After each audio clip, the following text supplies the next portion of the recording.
بسم الله الرحمن الرحيم إذا زلزلت الأرض زلزالها وأخرجت الأرض أثقالها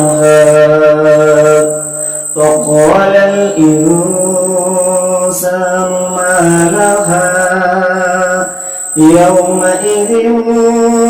تحدث أخبارها بأن ربك أوحى لها يومئذ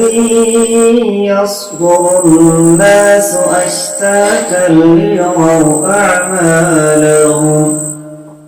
فمن يعمل مثقال ذرة خيرا يره ومن يعمل مثقال ذرة شرا